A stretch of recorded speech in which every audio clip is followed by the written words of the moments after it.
Welcome back to WRPL. It's the podcast where we talk about all the things we were watching, reading, playing, and listening to. My name's Ben. And I'm Steve. What's up, Steve? Not much, Ben. Happy to switch it up on you here and record at your place. Be in my man cave. Yeah. Last week was our bracket. I know our good friend Nick is not going to be happy about that if he listens to it, because he was saying Sinners is the most overpraised movie of the year. No, I think it's just a really good movie that appeals to a lot of people. But anywho, if you want to check that out, that's our last episode. For the winner, yeah, for the winner. But stick around for the loser. All right, well, we got lots to talk about since we weren't able to record any new material last week. We got our main topics is Together and Weapons. We got a dual horror comedy shenanigans going on. Mm-hmm. So, but as always, start with a roll. You want to go first? It doesn't matter, but why that's not what you do. Oh. You hit this thing that says roll. I see. 5. Oh, okay. Come on.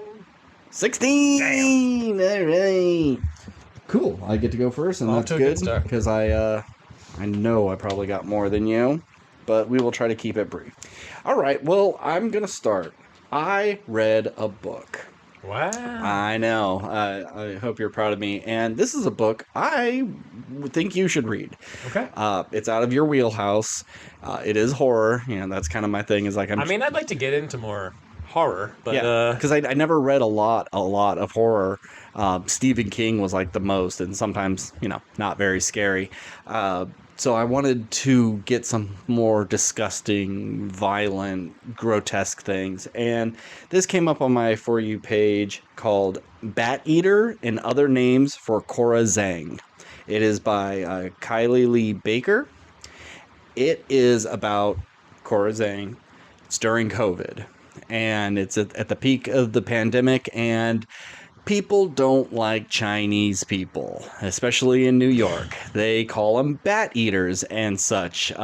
Just really terrible things because they think they're, the cause of COVID. Sure. So her and her sister, they're kind of just figuring out what they want to do with their lives. They don't have jobs. Do we go back to China and live with dad? They have like separate moms. And then some random white dude just comes down, yells out "Bat Eater," pushes the sister in front of a train, and it cuts her head off. And just horribly descriptive. And so we flash forward about a year, and she's completely traumatized about this. The cops never were able to find anybody, and she has taken a job with her other Chinese friends, or she's become friends with them now, cleaning up crime scenes. And she's become that's what? Silly. She's become so dead to everything and then she's so obsessed with getting COVID, and like her apartment's completely sterile, all white, no surfaces to get things, and like she's very, very particular about how clean it is, and so it's kind of cathartic that she's able to try to undo these messes for people. Okay, I'll buy it. It works, but then if I watched my sister's head get cut off by a train, thus creating a crime scene, the last thing I would think I want to do is just like relive a crime scene every day. Hey, you don't know how their own person. People react to trauma, but then they start noticing like bats stuffed into the drain or stuffed into the mouth of a victim or in the vents. And they have been cleaning up a lot of Asian people lately. And is this a serial killer specifically targeting Asian people? Is it just coincidence? Is it all in her head? Is she, seeing things that aren't quite there? And so they start, investigating this a little bit. And it's also during a time of the year where you are supposed to be making sacrifices to the ghosts and like feed them so they don't try to like attach themselves to you. And at the end of the month, you send a little boat down the river and say goodbye to them. And she doesn't really believe in this mumbo jumbo and stuff, but is that the ghost of her sister, like stalking her in the shadows? Maybe this ghost thing is a little more than what she expected. It's great. Probably one of my favorite books I've read in a long time. Very descriptive and very creepy. I really got the sense of chills when they start describing like her sister being like taller than the door frame, neck bent, arms dragging on the ground as it pursues her. It's just like very, very spooky imagery. It was a great read. Good stuff. All right. Yeah, if you want to like make a horror book list for me of things to check out. Sure. Because the way you describe certain books, I'm like, that does sound pretty fucking sweet. Yeah. Now I've got a backlog of stuff, so who knows when I'll get to it. You got the Wheel of Time collection to get to. Oh, God. The Troop by Nick Cutter is one. When the one you described, I was like, that absolutely sounds sweet. It's a kind of a bummer. I'd like know the ending. But sure, by the sure, time sure, I get sure. to it, I'll forget it. Yeah, and you'll be so horrified by the descriptions of worms and stuff. And that werewolf book that you told me about. Yeah, it's like I know you said that's lower on the list, but sure. Just from a concept standpoint, yeah, I was like, that sounds super cool. I'll start keep tracking. Hey, good thing I got the Libby app and it keeps track of all that shit for me. There you go. All right, what do you got? So real quick, I don't know if you want to do this, but I'll just fire off like things I'm currently watching, playing, but like haven't finished. We'll get to them later. Sure. So anyone who listens to the podcast knows we're fans of It's Always Sunny in Philadelphia. Yep. That's going on. Yep. I'm watching that.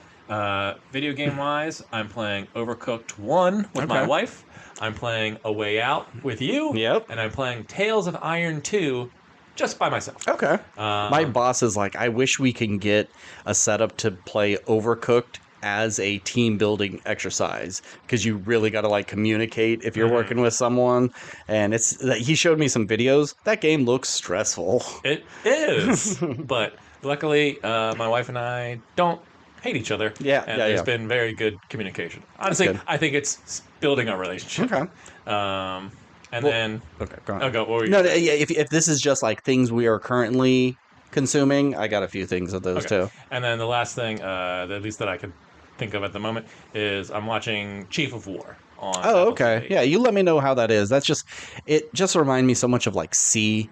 Look at him doing tribal stuff in a time that is not the modern time, and like I just don't give a shit about Jason Momoa like that. Yeah, it's like similar vibe in terms of like imagery. I wouldn't say imagery, but I mean, Jason Momoa, big scary warrior guy, but one's in the past in Hawaii, and then one's in the future after society's like collapsed. Okay. I see what you're saying. I thought you were saying that this one show did both of those things. Like, no, Chief of War is not time hopping. Okay, darn. So that is Steve's, what I'm currently into right now, but have not completed. Yeah, the couple things that I am currently watching. I know Rick and Morty just ended. Great season. Only like one episode I really didn't like.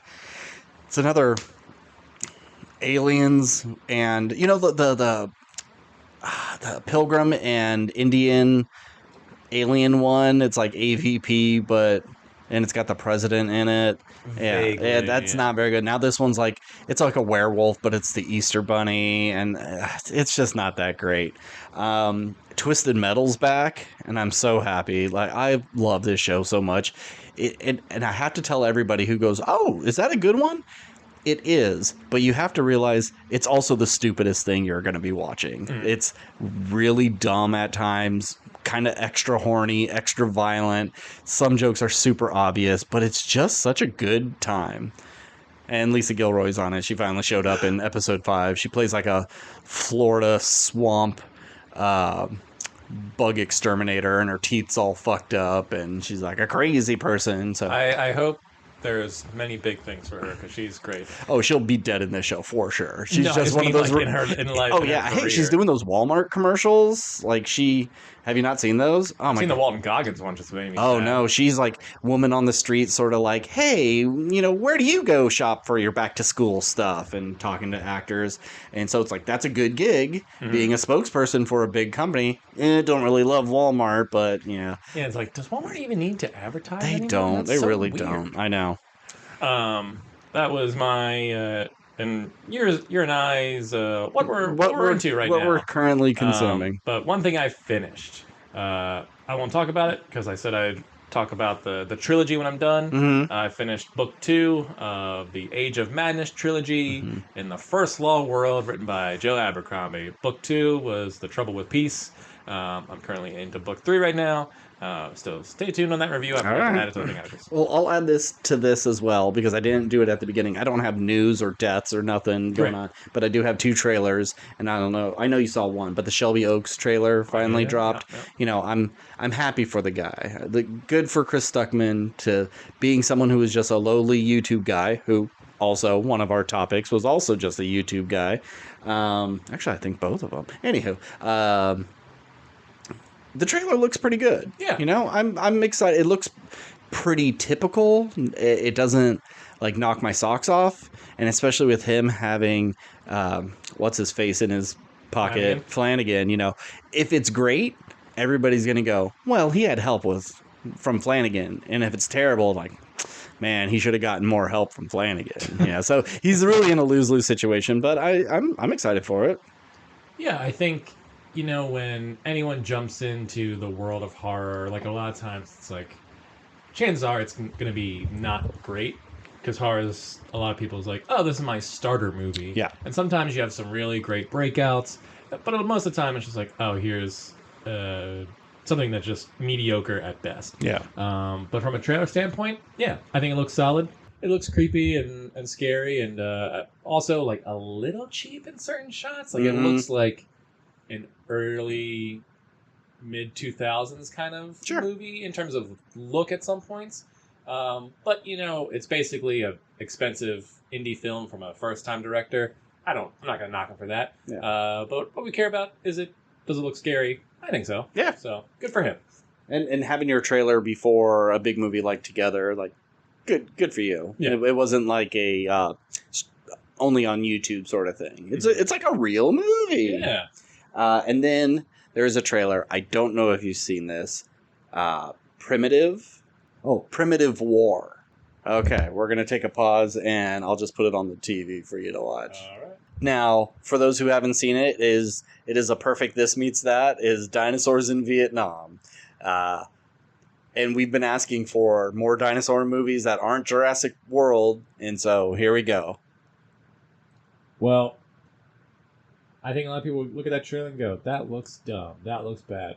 I think that movie looks kind of fun. Kind of fun. Yeah. Maybe not the greatest effects, but better than a lot. I can live with those effects. I didn't think... I mean, yes, does it look great? No. But I think they look better than I would have expected from that thumbnail I'm looking at right now. Yeah. Especially at the end when they're on the water. Some of the dinosaurs look like they're floating on top of the water. But... yeah. It looks like, not that it's the same genre, but it's kind of giving me Plane vibes. Sure. Okay. Where it's just like, yeah, it's low budget, but like has some kind of quality actors into it. And like low key, just better than you would have expected. Yeah. So yeah, I'll go see that. That looks fun. Yeah, hopefully we get it. Yeah. Also, good to see Jeremy Piven in something. Sure. Because I was a big fan of Entourage back in the day. Yuck. Fuck you. So yeah, good for him for still doing stuff. I guess doing something. Yeah. Well, even if it's this crap. So that was a bunch of just random shit. I think it's still your turn. I think it's only fair since you didn't really get to review anything. Okay. Incomplete. So I beat a game. I beat Little Nightmares 2. Sweet. I think we talked many moons ago. You said you started, or you wanted to finished start? it. Oh, you did. Yeah. Got it. Okay. Altogether, very much like the first game. I would say I was not as invested in this one as the first one. Even with your little buddy? I think the buddy was a nice addition, but I also felt like he wasn't really in it enough, especially because they don't speak at all. It's like I didn't really feel a strong connection to this added character, and I figured I kind of would use him more, but really it's just kind of he just follows you around and lifts you up from time to time, or catches you. There's not a ton you really do with it, so it almost feels like, well, why is this here? You think maybe you'd do a dual joystick? You're controlling one with one and one with the other, something. But yeah, this is the weirdest, or at least one of the weirdest franchises I've ever been a part of in terms of gaming. I know the third one comes out later this year, and I'm willing to continue with this series, but it's not one where I'm like, you guys gotta play Little Nightmares. I think there's better more interesting sort of puzzle solving games. Sure. But it's definitely the only game like this I think you'll play. So if you like the first Little Nightmares, you'll like number two.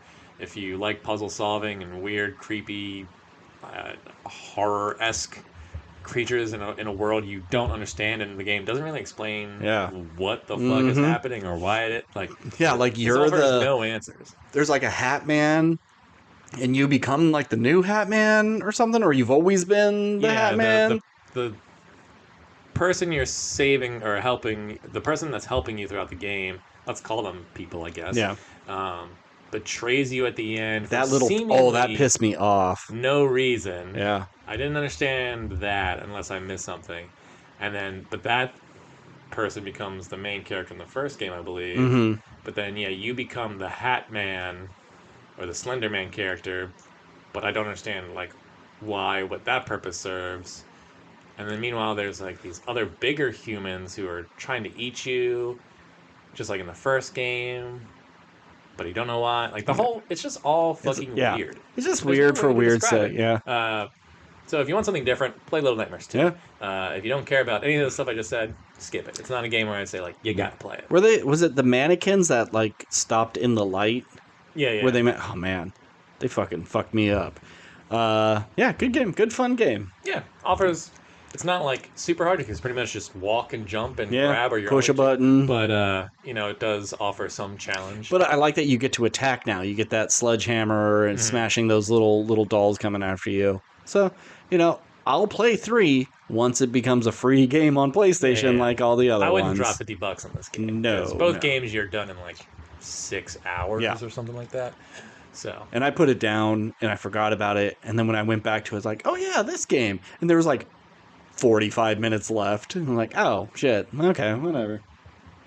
All right, my turn. Speaking of weird little guys and bizarre imagery, I saw Hellboy the Crooked Man. Oof. Okay. It finally came to Hulu. A movie that had, I don't think, a release in theaters or so. It was very, very small. Our third version of Hellboy. It's a prequel this time. It's directed by the guy who did Crank. And, really? So it's like, oh, okay. I like Crank. And Ghost Rider, Spirit of Vengeance. Like he's got a frenetic style.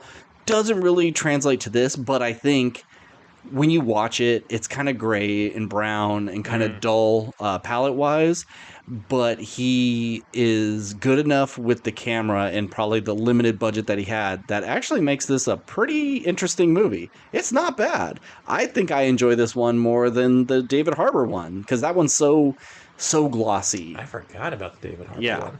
And it's a little too polished and doesn't feel as real. Big CG trolls. This one does have computer effects, but they're used sparingly, only for certain scenes. And I think it's kind of good. I really enjoyed it. My only problem is you may need to have subtitles on because Hellboy just kind of talks like this the whole time. He's just and he's got a dumb face. The makeup isn't great, but it's not as distracting as David Harbour's super overly evil face. But I think if you just want to, have a Hellboy prequel, this would line up to Del Toro's just fine, and takes place in the 30s or 40s in the Appalachian Mountains.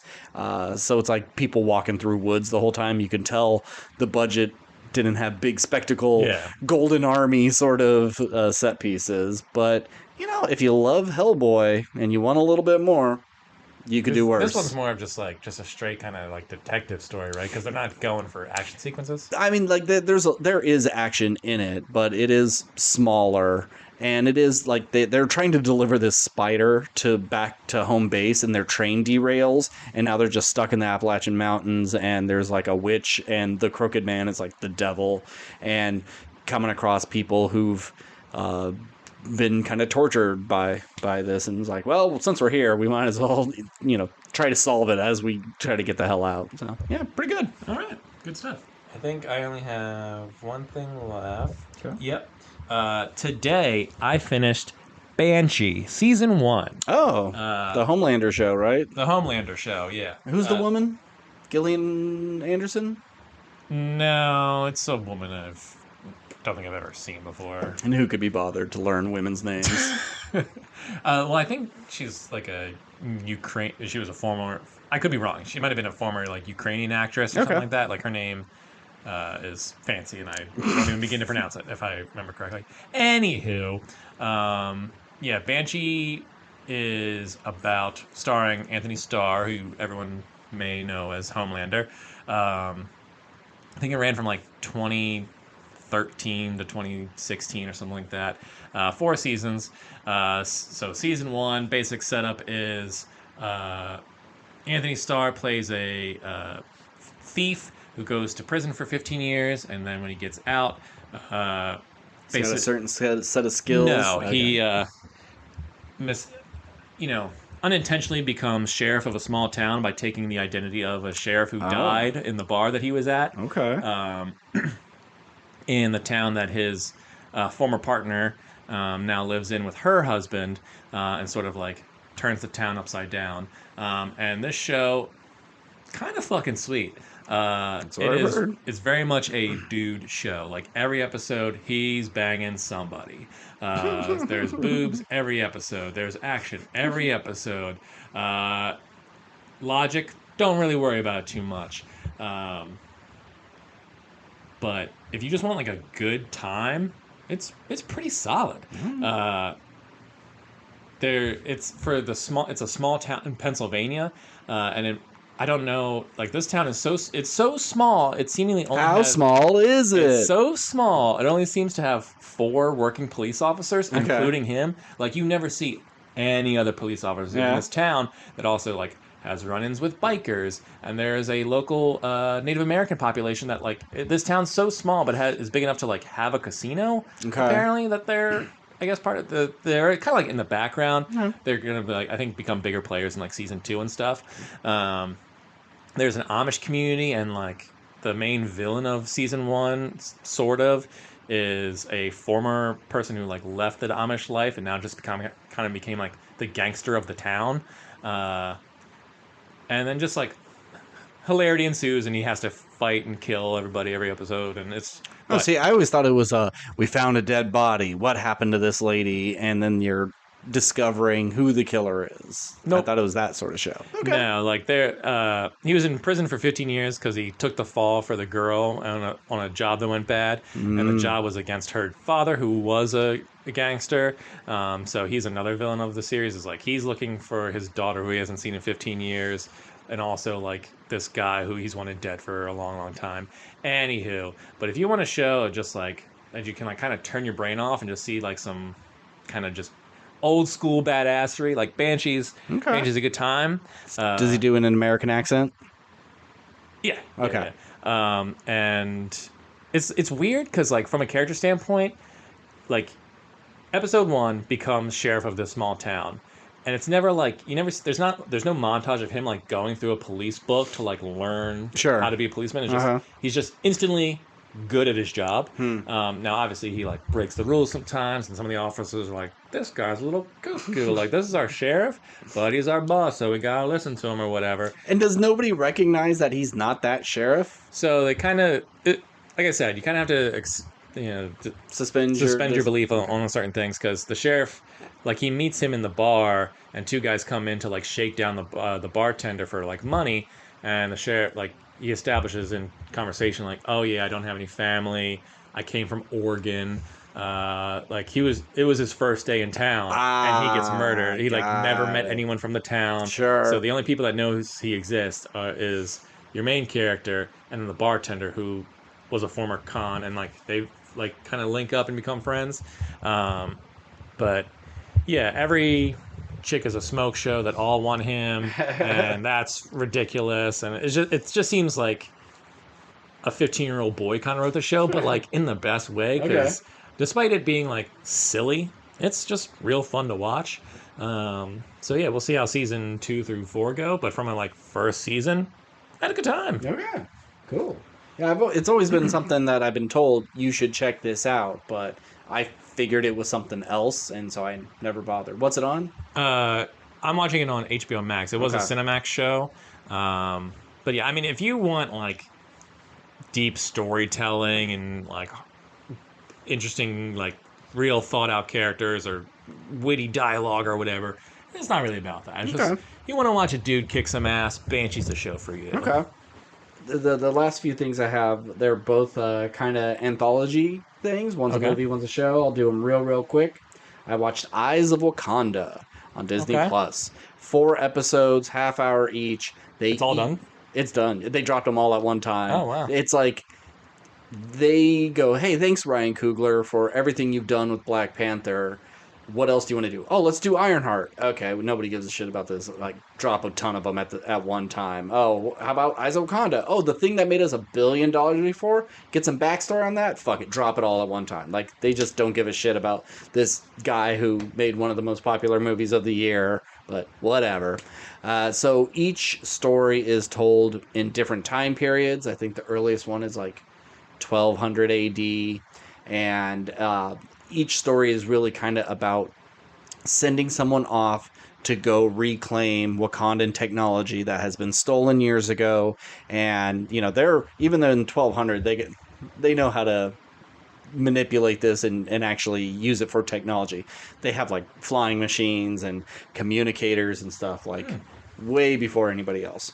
And so it's like this woman who like didn't want to join the Dora Milaje because she's a rebel. She doesn't like listening to orders, and she has to go after this guy called the Lion. He has a bunch of Wakandan tech, and he's kind of trying to create a free nation for all these people. So he has like a Viking warrior, a Middle Eastern assassin, a samurai, all these people from different cultures as like his bodyguards, and she has to like take them all out, just defeat him and get back home. Second one is during the Battle of Troy, with like Achilles and the Trojan horse. Okay. And so Achilles had a buddy from Wakanda who's just like kind of lying to him the whole time, saying like, "Oh yeah, we're cool." You mean panthering him to the whole time? Anyway. And so it's like when he feels betrayed, he's the one that cuts Achilles' tendon, and then yes, historical. Well, I was gonna say historical facts that Achilles and Troy existed, but then again, like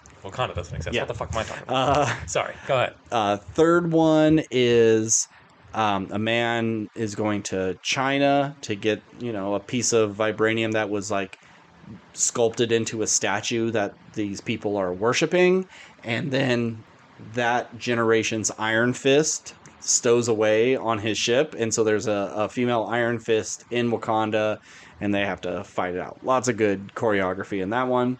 And then the final one is let's say, I think it's like 1912. It's in Somalia, and the young prince, he's like 5th in line for the crown. No one's gonna give a shit about him. He's going on his first mission and finds a vibranium pickaxe, a tool. And then suddenly this super futuristic Black Panther comes to them. They have a little tussle and then says, "Hey, I'm not your enemy. I'm from Wakanda, hundreds of years in the future. We traced back. You need to like put that mining tool back because Killmonger will eventually find it, cause the usurping the throne, cause Black Panther or what's his name? What's Black T'Challa? T'Challa, thank you.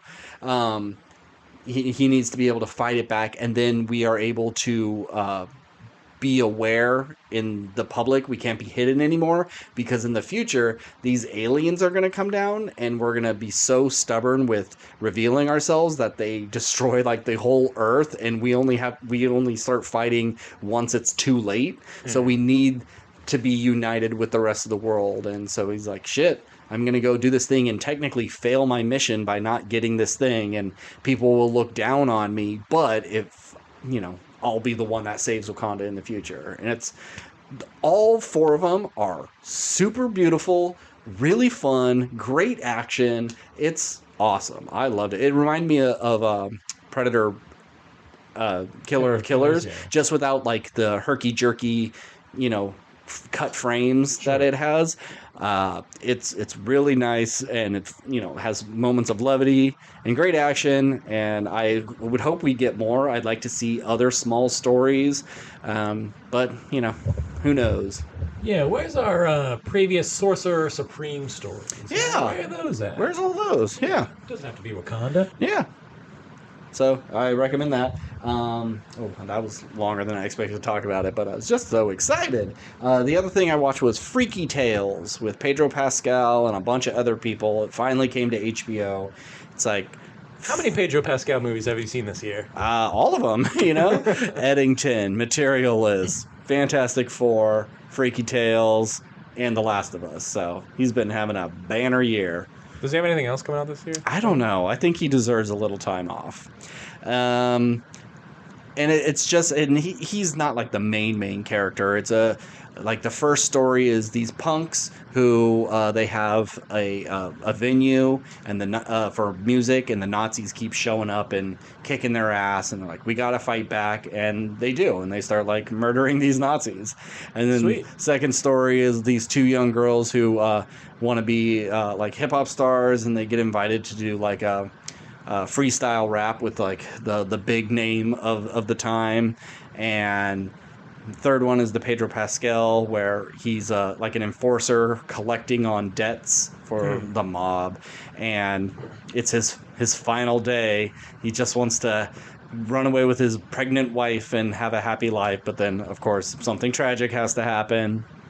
And then there's a story at the end about a basketball player, and all the stories kind of are interconnected, and you see them kind of walking in the backgrounds of other scenes, and it all comes to a head to this really fun, super big action scene. And can't remember the actor's name, but he comes off very Blade-like. I was like, hey, if Mahershala Ali can't do it anymore, let's get this guy for Blade, because he's just cool leather vest, lots of little daggers and throwing stars. It was fun. There's this weird thing that they do a voiceover at the beginning of, there was a green glow in the sky, and suddenly some people had like special powers, and now there's like a Scientology-esque church where you could learn to unleash it, and it's like barely used in the actual movie, so I don't know why they did it at all. But all in all, I think it's like 90 minutes, maybe 100. It's just a fun little interconnected story. If you like that sort of shit, Freaky Tales. All right. Where'd you say you watched it on? HBO. HBO? Yeah. Oh, okay. Yeah. I might check that out. You should.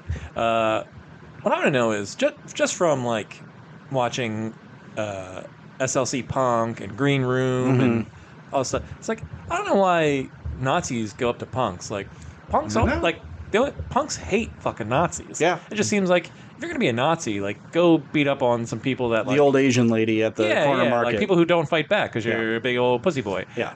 But it's like, oh, I'm gonna go fight the people who will actually stand up to me. And well, a lot of punks are non-violent. They're not necessarily anarchist in the way of destroy it all and hurt whoever's in your past. A lot of them are like, you know, vegetarians and animal rights lovers, and like they're punk because they're bucking the government, not necessarily that they're tough guys. Sure. And Nazis are just willing to, like, if you don't stand up at all, even the littlest, we will just steamroll over you. And so they decide to stand up a little bit. Yeah, I'm just saying, it just seems kind of like a weasel and snake kind of scenario, Sure, where it's like, okay. here's two people who are like willing to like beat each other up. So it's like, why wouldn't? But punks don't want to just beat up.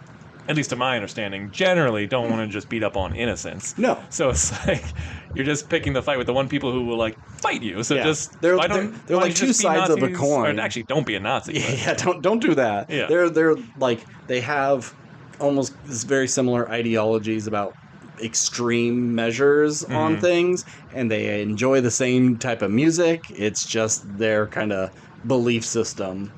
So, Well, yeah. Fuck Nazis. Fuck Nazis, Fuck Nazi 'em. scum. Anyhow, back to movies and Back to movies. important stuff. I'll skip anything else that I may have, because we got a couple things. We'll talk real quick about another new release that came out last week, Naked Gun, the Liam Neeson, what are they called? Legacy reboot. Legacy sequel. He's the son of Frank Drebin. He's Frank Drebin Jr. Doing all the same sort of police squad things of, taking things literally and having the most, not obscene, but just like overtly silly jokes and repeating jokes. And it really does pay good tribute to that original trilogy. They would all make all those jokes. Yeah, sure, some of the references are different, but there are so many that just would fit that perfectly. Now, have you seen all the... Sure have. Even saw Naked Gun 33 1/3 in theaters with my dad. It was one of those, like, bonding sort of moments, and, we watched Hot Shots together. My dad liked that stuff. I remember he showed me Airplane when I was a kid. Never saw Airplane. You've never seen Airplane? I know. It's on my list. Insane. I like to see Naked Gun movies. I like to see Airplane. Wow. Top Secret with Val Kilmer? Never saw Top Secret. Oh, man, that one's just as good as those. Honestly, I'm not even sure if I've seen Hot Shots. Just Hot Shots Part 2, which I love. Okay, well, you have a lot of homework to do. It's all really good stuff. I was too young when all these came out. There's a joke in one of the Naked Gun ones. I can't remember which one, but O.J. Simpson is like, he pulls out his gun and he adds like a silencer and then a scope and then this and then that, and it like keeps cutting. They're in a firefight and they keep cutting back to him and he's adding more and more, and then when it gets to the end, he's on like a land to air tank just like blowing people away. Like, I think he blows away one dude. It's great. But we were talking earlier about like our favorite jokes, and the snowman scene is, I think, a new classic. People are going to remember that. She had a body that would hold a head up and a butt that would say, "Look at me, I'm a talking butt." Just the dumbest fucking jokes. And like, my favorite at the time was like a babysitter with 3 babysitting, or like a teenager with 3 babysitting jobs. I didn't need this babysitting job. Caught me off guard. Really, really funny. But I thought of another one. Okay. When the self-driving car is taking him down the road, he kicks out the windshield, and then all these balloons fly in, and then a bunch of bees fly in, and then in a normal movie, they go through a fruit cart and a pane of glass, but they go and they're carrying a windshield, and it just slaps right on and traps all that inside. That is such a good joke. That is a perfect Naked Gun joke. Yeah, I wanted to like this movie more. Altogether, I liked it. I'm happy this movie exists. There were some jokes that did make me laugh. The theater I was in, pretty much dead silent for all of it, except for him about to have like diarrhea from his chili dogs.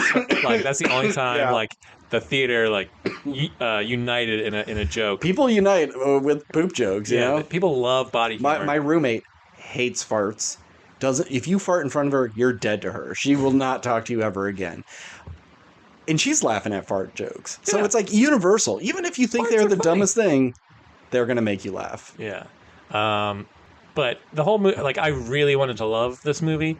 I think it was funny. It just needed to like turn up a little bit for me, because like a lot of the jokes in here are low hanging fruit, and like that's kind of like what Naked Gun is, and I get that. Like, I understand like this is like the style that we're going for. Like, them walking through the police station and then someone comes out with a case of files, and it's like, you can tell it's a freezer, and it's like, oh, that's where the cold cases are. You're like, ha, ha, ha. Oh, have a seat, or why don't you take a seat, and then drags a chair out. But so like a lot of jokes, I think for me, it's like I recognize why it's funny, but it did make me laugh. And I really wanted to crack up. Liam Neeson, I'm glad he went all in on this. And it was great to see Pamela Anderson. I think she seemed to have a good time. I don't know. Like, I've just seen Liam Neeson be so serious for so long. It was like almost weird to watch him do this movie for me. But like when you watch Ted and he comes up with the box of tricks, trying to check out with Ted, it's so serious, but it's so funny. Yeah, no, I think because it works. Yeah, I think he's good in this. It just, for me, it was seems so distracting. It's like I felt like I'm watching Liam Neeson in a movie versus like I don't know a perform. I don't But know. I think it works because Leslie Nielsen was always the straight man in all of his movies before he did Police Squad, and like when see, I I have see no him, connection to Leslie Nielsen. Leslie Nielsen and the Naked Gun movie. Yeah, So like I'm going into this like but when you I've only seen the Liam but Neeson when you version. think of that guy, I you only think of think of comedy yeah. things. Same with me. And so for people at that time, that would have been really hard for them to see him in those Yeah. roles as well. Some jokes I liked. Snowman scene was fun. The final fight with Danny Houston, who I think is the standout in this Oh, he's movie. Like great. he's the like just a great character actor. Always plays the villain. Mm-hmm. But I think he was really fun in this. Yeah. But the final fight between them, like Liam Neeson only throws like one punch at him in the stomach, and he's like, "Ow, my tummy! You punched me in my stomach! Ow, that really hurts!" It's like you've never been in a fight before. Ow! Just like his delivery of that bit was really good. I liked Liam Neeson talking to him, to Danny Houston's character, and Danny Houston's like, "Do you mind if I ask you a question?" Or what did he say? It was just like, "Can I ask you a question?" He's like, "You can." And just like there's a pause, Pause, yeah. and it's like, okay, and then yeah. So there's some good stuff in there, but like I said, I don't know if it was just if I maybe I would have liked this movie if I was a bit younger, Sure. or Yeah. if I had a connection to the older movies and like, oh, there's a nostalgia element to it. But just going in blind from a like just straight like how much did it make me laugh? It didn't really make me laugh that much. But I'd happily go see a Naked Gun too with Liam Neeson. Like I think it was good enough where I'd go like, yeah, I'll go back and. But for me personally, it was just kind of like it was okay. I wish we had more Paul Walter Hauser. You know, I love that guy and everything. And I'm just surprised he's not in it that much. And then we also have that joke that they played in all the trailers with like O.J. Simpson's son, you know, kneeling at his picture, and then he just shakes his head. I swore that he was going to be a character in this. You would think. That was his only part. I think that's maybe a mistake, but I don't know. What I like about this movie, though, it's like 90 minutes. 90 minutes. Beautiful. And it's like great. Yep. It flew by. I think. Yeah, when you're laughing every couple of seconds, or at least a joke is coming out a couple of seconds, you just kind of barrel through every scene. Is from a story perspective, it's sort of like the most basic storyline where you're like, okay, well, we don't need that to like... guy has a thing that he's going to do that's going to hurt everyone. Yep. I don't even remember what that was. It was, remember, like a sonic device that made everybody turn crazy, kind of like Kingsman. They were all beating each other up. Right, and they were just going to escape to their little, like, bunker. Yeah, but to what end? Then once they were all died, the strongest would survive, join them in the bunker, and they'd rebuild society for the best of the best. Got it. Okay. Yeah. Cool. I also really like the interrogation scene where the walls kept falling down. Yes. That bit was fun. That was fun. Yeah. But yeah, so good on Liam Neeson for doing something different. Yeah. I'm going to give this movie a... I'm going to be a little harsh. I'm going to say C+. Okay. I want to say B-, but I'll give it a C+. I think I gave it a straight B. Like, it was funny, had a good time. It didn't reinvent this genre, but, you know, it's not another teen movie. Sure, but, but still good stuff. It just kind of made me think, like, yeah, there's a reason these movies don't exist anymore. Yeah, but they could. And they could. With the right people, like the Akiva Schaffer? Yes. 1/3 of The Lonely Island. Yes, doing Pop Star and Hot Rod and Chippendale. Like, he just seemed like a perfect fit. Yeah, and you can tell, like, this has that humor and stuff. Like, but all those movies worked for me, where this one just kind of fell a little bit short. You could see Seth MacFarlane's little dirty fingers in it, like the... Yeah, this is a cartoon. The live-action cartoon. Oh, what's your name? Cherry Roosevelt. Old man eating pasta or something like that. He has a good word for what he calls that guy. Oh, Bozo eating a plate of spaghetti. Yeah, something like that. Yeah, that's very Miss Bozo eating a plate of spaghetti. And even like when the car's in the ravine and like they get a claw machine to like dig it out. Like, it was so cartoony. And you gotta give a shout out to the constant coffee joke, constantly handing him a coffee, because they always do that in cop shows. And then at the end, they have cups of coffee in evidence bags. I like to assume that's what it was. It wasn't as clear of a joke, but what else could it have been? Anyhow, let's get on to our main topics. Yeah. All right. First, we watched last week the movie from Michael Shanks, Together, starring Dave Franco and Alison Brie. Michael Shanks is an Australian director. He got his start in YouTube, making dumb little things. Got to make a show called Wizards of Oz that I hear is very funny, and it's just filled with Australian comedians. Probably people we don't know, but is, I guess, very popular there. Yeah, I'm not too well versed on Australian comedians. Yeah. It's like we got Auntie Donna and I think isn't Jeffries or whatever his name is? He's Australian, right? I don't know who you're talking about. Oh, okay. So, Together, a story of a couple getting out of the city, pursuing one of their dreams. The other one's going to have to maybe leave their dreams behind. They're having a little bit of trouble. He's having a hard time connecting with her. He just lost his parents. And she's doing her best to try to get him out of his funk. And then they go on a little hiking trip, drink some water they're not supposed to, and now they're sticky people. And they can't help themselves, but they're drawn to each other. A perfect description if I've ever heard one. That's all you need to know. I fucking loved this movie. I thought it was so much fun. I will say, like, negative up front, I thought it would go harder. Mm-hmm. After watching The Substance and seeing the most extreme body horror you could possibly do, I expected them to be like, oh shit, we got to live up to that. Yeah. And there would be more things of, when they cut their arms apart. I thought there would be more things like that. Really gross body horror stuff. But you don't. And I think it's probably smart because when you see, if we touch, we stick, well, why do they keep touching each other? Mm-hmm. You could solve your problem by just being in different rooms. But no, they're actually like drawn like magnets. They cannot help it but touch each other. And that adds another element that I think elevates it to just a silly concept. If I wrote this, it would just be they got, if they touch each other, they get stuck. And it would be dumb things like, we both fell down the stairs. Now we're back to back. And then they're trying to get through their day going back to back. Dumb stuff like that.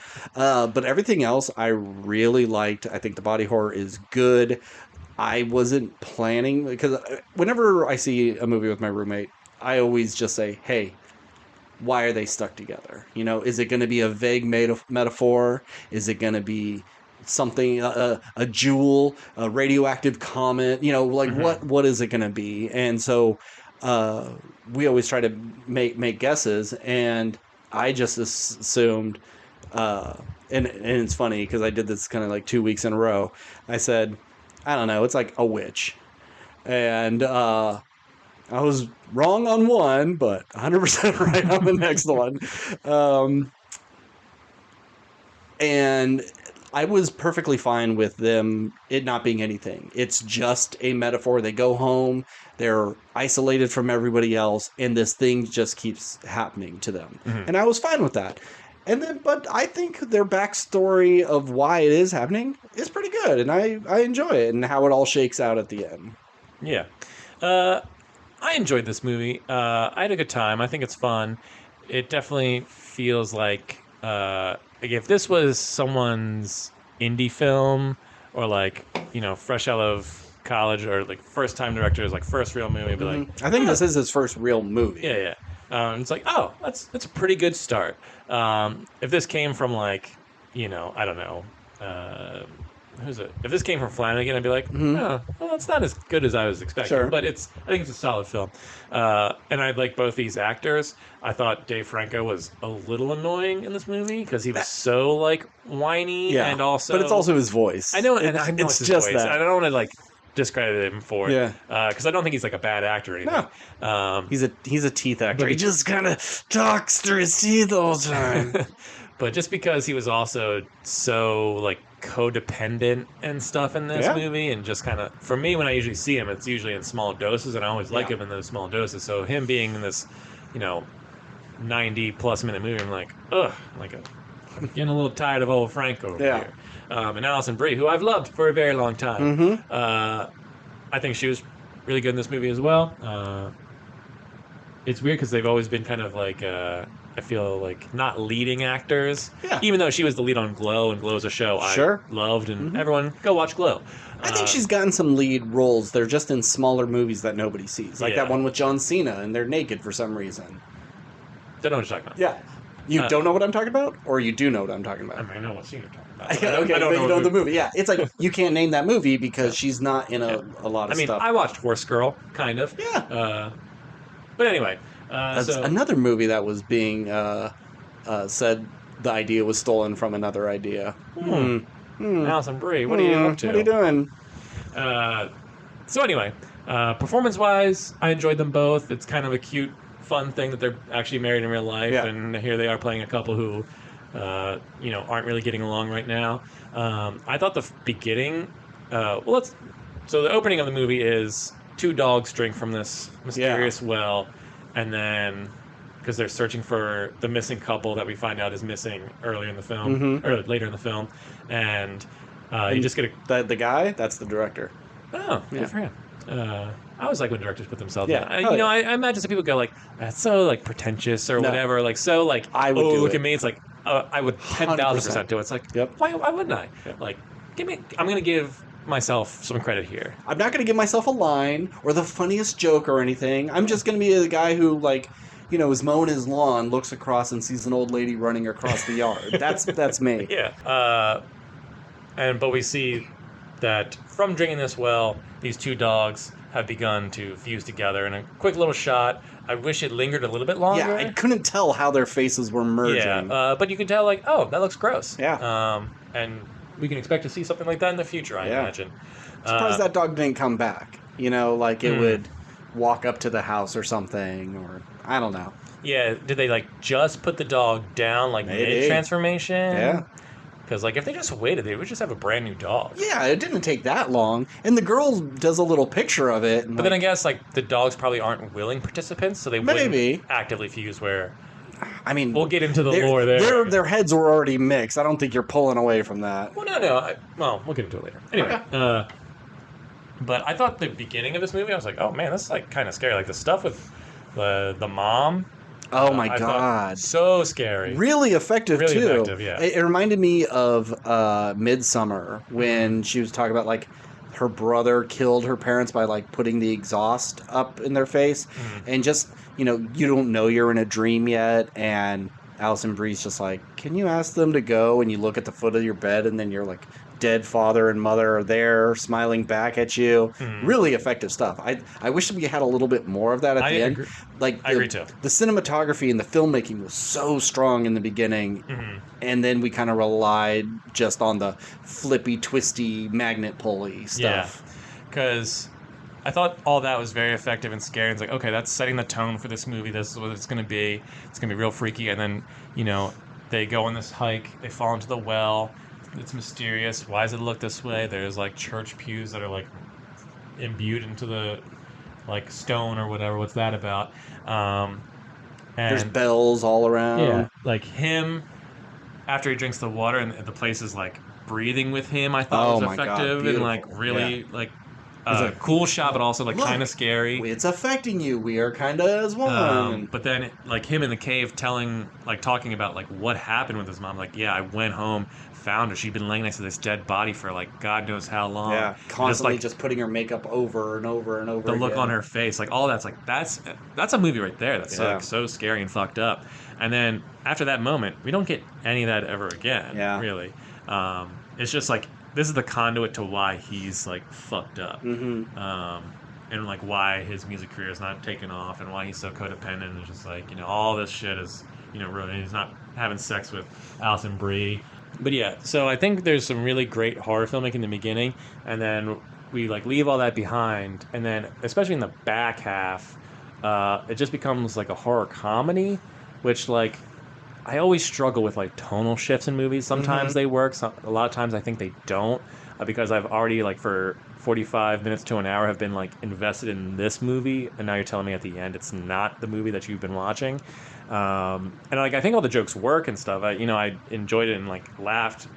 Certainly but like so we get to the part where they have like their arms are stuck together and they have to like saw it off. Like that whole scene is just like a comedy sketch, just like kind of gross. Yeah. Especially because like they start doing it and then it just like cuts and it's over. You don't see like. I mean, you get a little bit of their straining, and the scene before they're tumbling down their hallways trying to like keep themselves separated, but you can see the genuine fear in their eyes. I think they are acting their hearts out, and when they are doing the chair thing, you get little bits of comedy before you have to do the most horrific thing.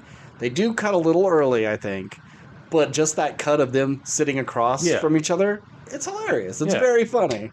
I mean, in like you said in the scene before, where they're on the floor and they're like being pulled together, I think that's an effective like scary moment. And like I loved him going like, "We just can't touch," and he like pulls his pants down over his feet. I think that was like, oh, that's so smart. And then it instantly goes like, oh, the scary thing. Well, now we're snorting like drugs off the floor and crushing them up, and like just his voice and his like over hyperventilatingness, just like it all makes it very funny. So it's just weird that we keep getting these scenes that are like, wow, this is really effective here, but then we're just under. It's like watching kind of like a Marvel movie doing a joke, and it's not that it's not as egregious. Man, I was watching some Doctor Strange, and he was like dropping some jokes in it. They're so unfunny. Like anywho. But like the scene where he's down in the like they're separate, and then she's just standing there, and then like starts to float and then shaking the like all that I think is really really good. And then I think don't they just kind of she like, wakes up and is like, what are you doing? And it becomes another kind of like comedy bit, not as intentional I think as the other ones. The thing I really like in that scene is like he's looking at her, he knows how tall she is, and he like gets on his tippy toes to like try to match her height and realize something's fucking wrong. She's not just standing there and doing this. It's just little details like that I really like. So let's talk about Alison Brie's coworker. Sure. So she is a teacher in this movie, and you have this other teacher who's just like, oh, hey, welcome to the school, and like seems nice and friendly, and becomes sort of this are they gonna like hook up kind of character. Dave, you figure he's gonna try to, how's your relationship? Let me slide on in. Dave Franco's immediately like, this guy wants to bang you, and so because he's insecure and it's annoying her, and she's like, no, he's not gonna bang me, but then it's just kind of like, we haven't had sex in a while, like, not that it ever really seemed like she was gonna go bang him, but like she's going to his house after a big fight, and like, I don't know anyone else I need someone to talk to. It's like, okay, in a typical movie, I've seen enough movies like this is where like he's gonna attempt to bang but her. It turns out he's gay, so it wasn't even a thing. He has a different motive. So turns out that this sweet little man used to be two people. He is a member of this cult that worships like Greek mythology, and in Greek mythology, it is believed that people used to be have 4 arms and 2 heads, and then it wasn't until the Greek gods like separated them and created humanity. So they believe like if you find your soulmate and you like fuse together and become like the perfect being again, like the days of old. So him and his boyfriend fuse together. Get married, drink the water, slit their wrists. Because like slitting your wrist like speeds up the process. And so, or at least shows like I'm committed, because if I don't do this, I'm gonna bleed out. Yes. So I think this was all pretty interesting, but they don't really like tell you a ton, and it doesn't matter. This is one of those movies where like lack of information doesn't really bother me. Is it a natural spring? Is it something that they do to the water that causes it? What's going on? And it, like they worship this Greek mythology, but like, we found this well in like rural Pennsylvania or wherever the fuck they are. It's like, so are there like wells all over the world? Like, how did this cult come to be? Like, have they been here for generations? And did they all fuse and then let the church go to shit? Because they said like it got worse and worse. as like the congregation left, and I'm assuming that's mean left is like they combine so they don't need to go anymore. But like when you have this thing, Yeah. you keep monitoring it.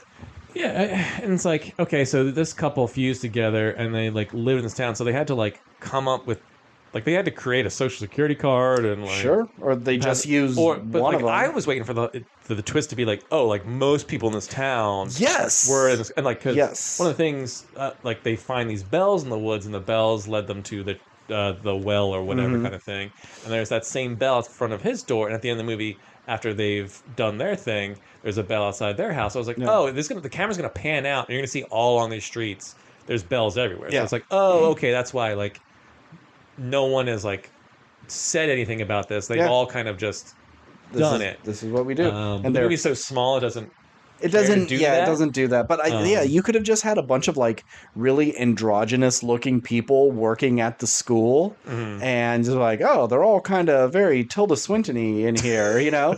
and then, you know, you don't even have to mention it, but it's God, it'd like be so funny if they got Tilda Swinton. that would be really good. Yeah. But she's the one person who isn't fused. Yeah, like these freaks. But all in all, at the end, they decide like, hey, we love each other. We thought we needed more out of life, but you're the only one I need. Let's just fucking do this shit. And they allow themselves this. We complete each other. I like that because I was wondering like how them old Duke boys gonna get out of this one. Yeah. Because at one point they do like he goes back to the well and then finds the hikers that have been missing Mid transformation. Yeah, like they didn't fuse all the way. Yeah.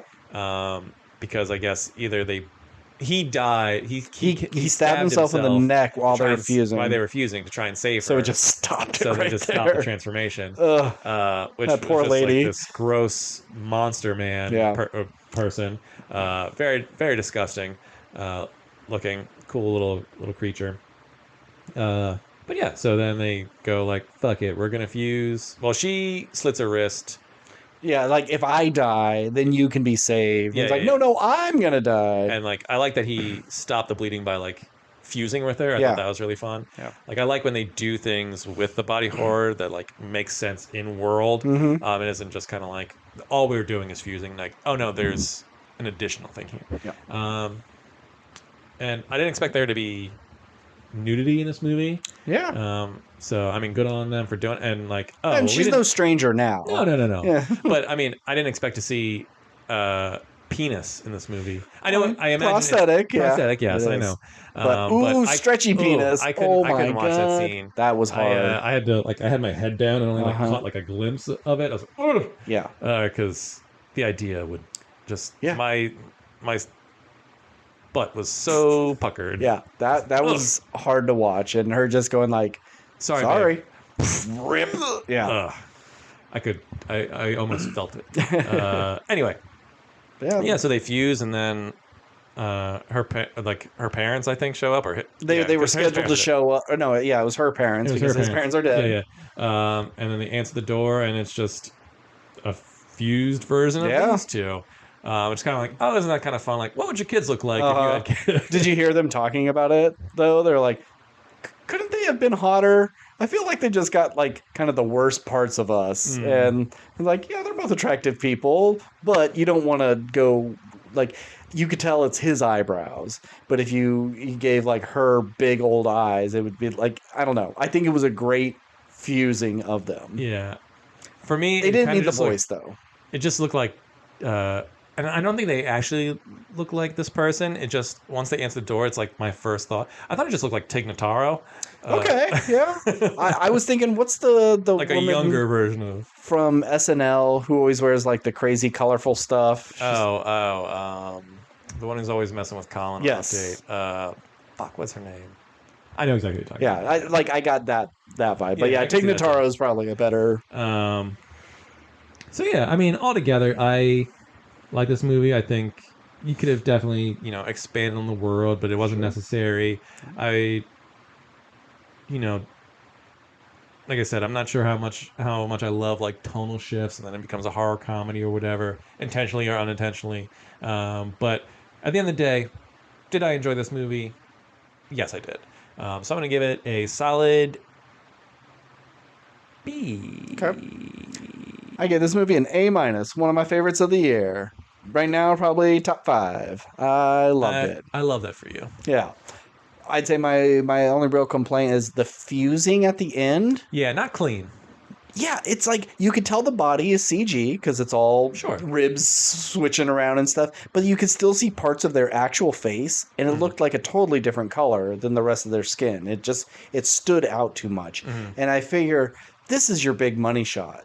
Save somewhere else and put a little bit more into here because it wasn't as horrifying or as like grossly beautiful as it could have been. It was cool. Yeah. But could have been great. Yeah. Yeah. This is a movie where it's like I enjoyed it, but I'm not sure if it'd be. I would recommend it, but I also at the same time I'm gonna be like, you gotta see together. I don't think it's really gonna like if you're looking for horror, it's not gonna like really scare you. I don't think it's a scary movie. I think there's just like scary elements to it. Sure. This is a good one to recommend to parents, I think. They're like, have you seen anything spooky lately? And they've seen all the Conjurings. Yeah, it's a good like, do you want a horror movie but not be like afraid to go to sleep at night? Yeah. This is a solid And you're not going to barf at how disgusting it is because like they don't linger on the arm cutting scene. Yeah, for a body horror movie, it's pretty non-violent. Yeah. Still like gross at times for sure, but it's not horrifying. Yeah. But yeah, just a good time. So a solid B. And not that I want it.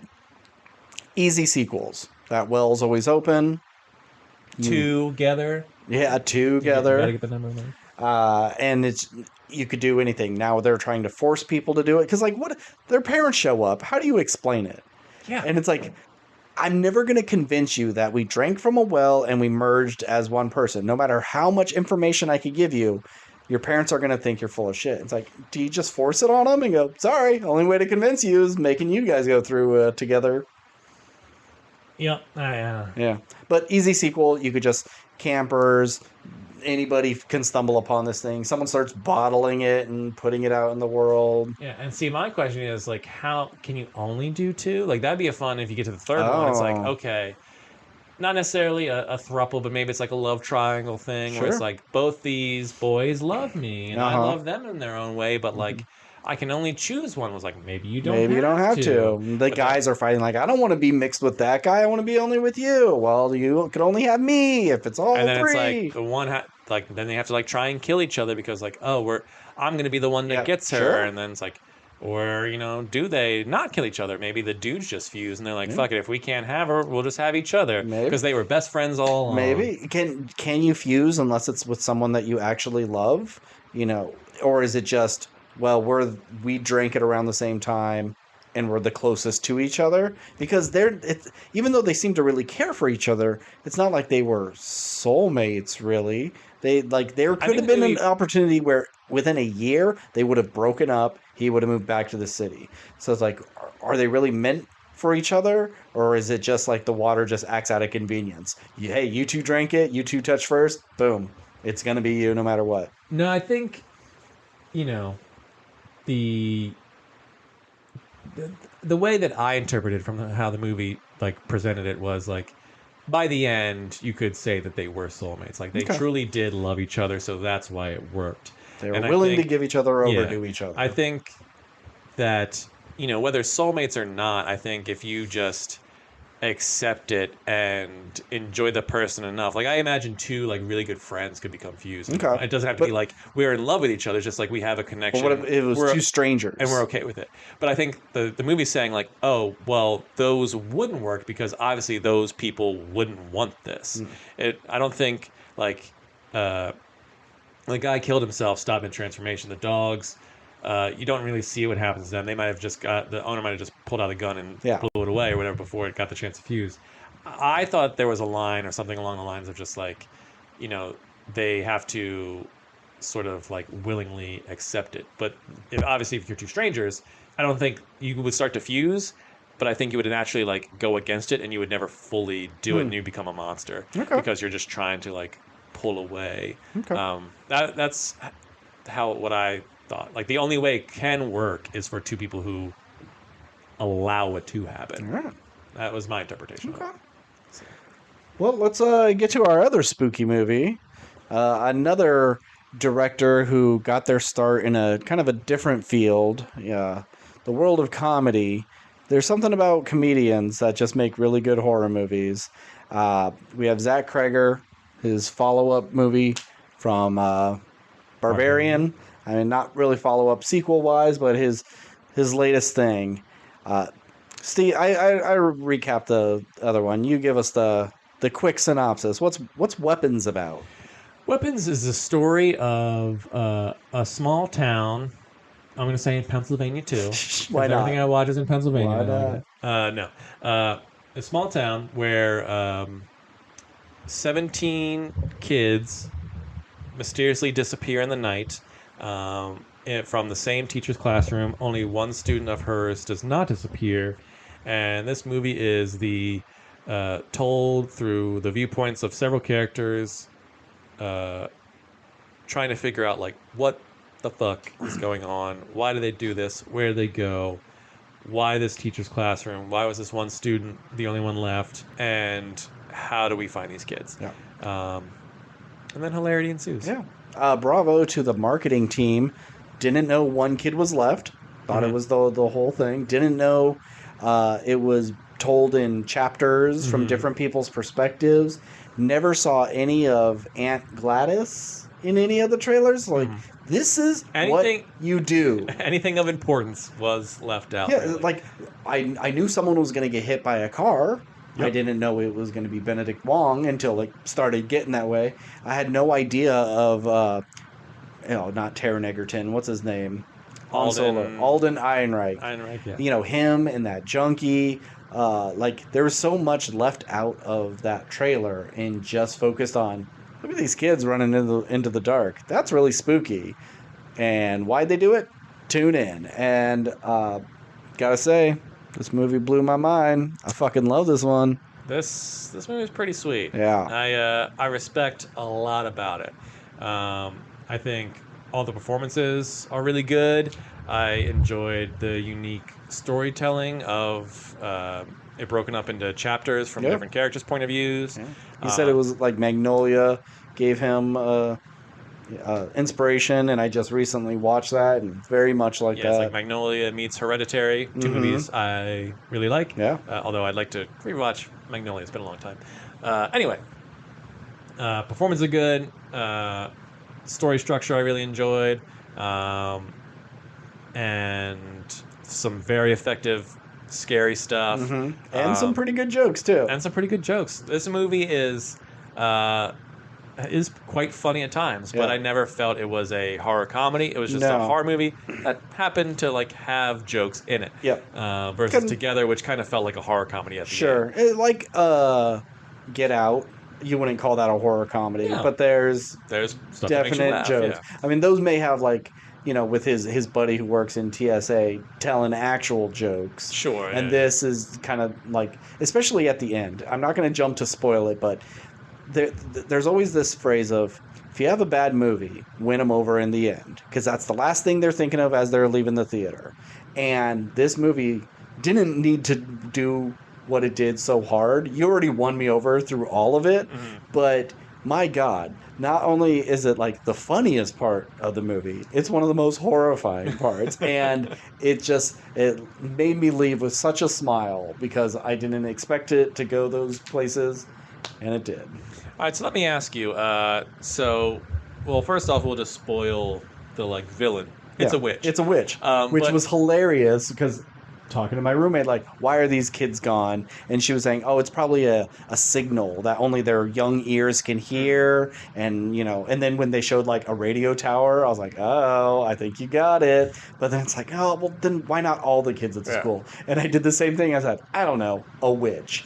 And so the first thing after leaving the theater, I was like, I can't believe I called that.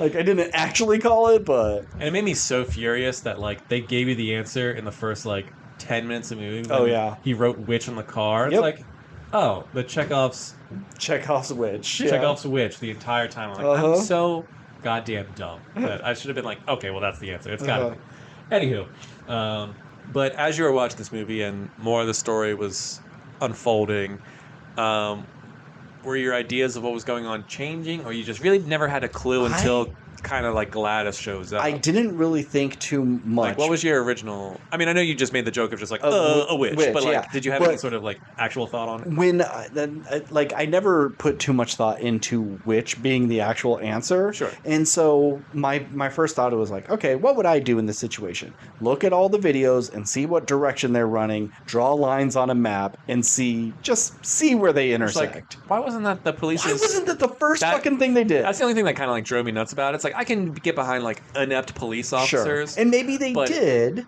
because they did show a scene where like Gladys is like, oh, get all the kids out of here. We got some cops stopping by to do a check. Also, where'd those kids go in that meantime during that check? Were they just hiding in the woods? Who knows? In a shed? But like... so for my thing was like, okay, if they're all running in one direction, maybe it is a signal sort of thing. It's a radio tower.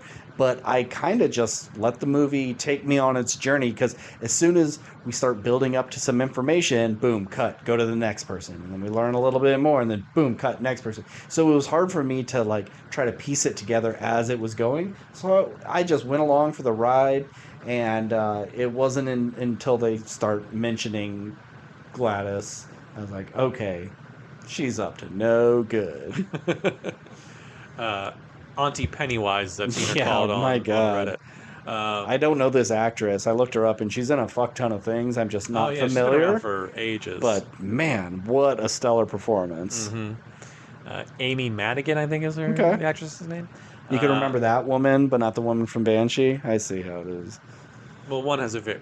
Shut the fuck up. Anyway, so do you have a favorite chapter in this?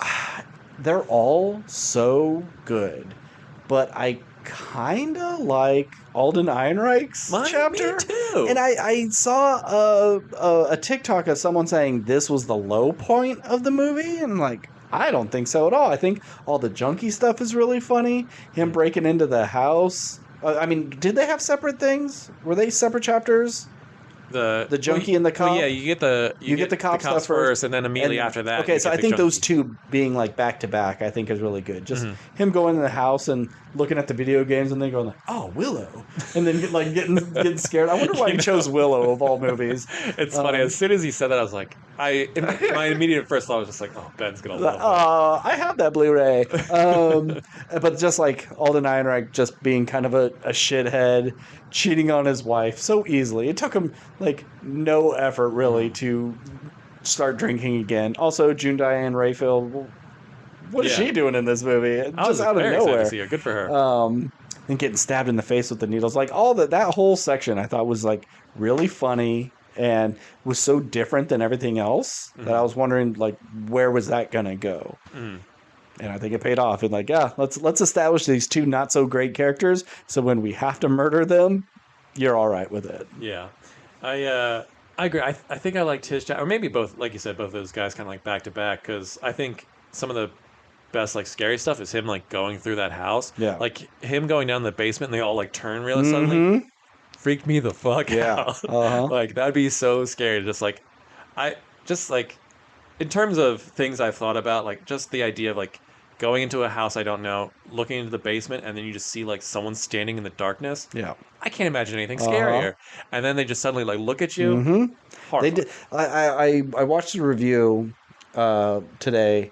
It was Red Letter Media's review, and they were talking about how dark the movie was and hard to see. And I think it was they had a bad theater experience, like a bad bulb and stuff. Because that was one of the things I loved about it was really dark, but it wasn't saturated blacks. It was that kind of fuzzy gray where you're looking at something and you're not quite sure what you're looking at. Oh, it's just a table with a plant on it.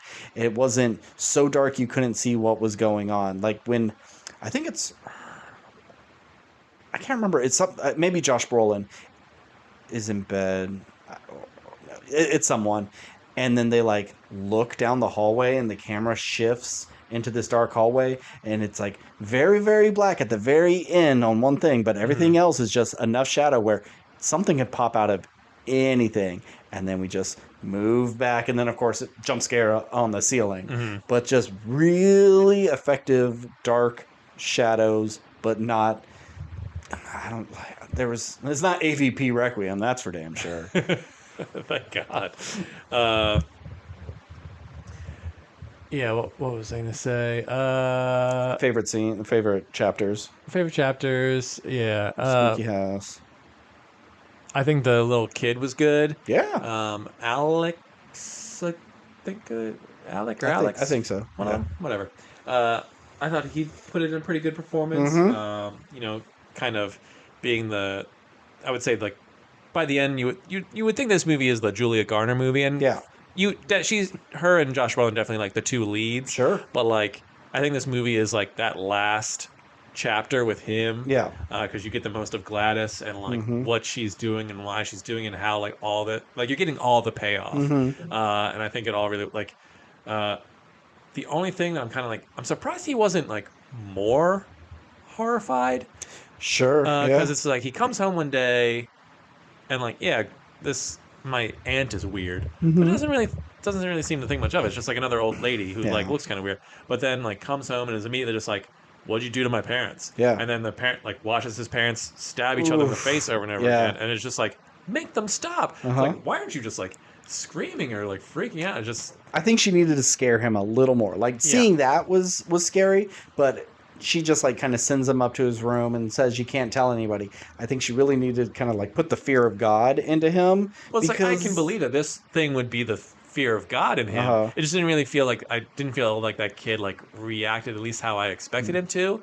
But man, I thought she was great in that scene. She was just like, I can make them do this. I can make them hurt each other. I can make them eat each other if I want. I was like, Jesus Christ. Yeah. Probably shouldn't have put that idea in the kid's head. Gladys.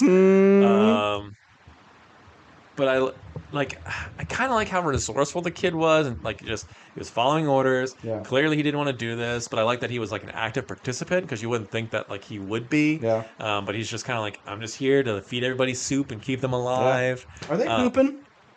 What? Are they pooping? All those kids and his parents? He keeps feeding them. Are they pooping? That's a good question. They were there for a month. Are yeah.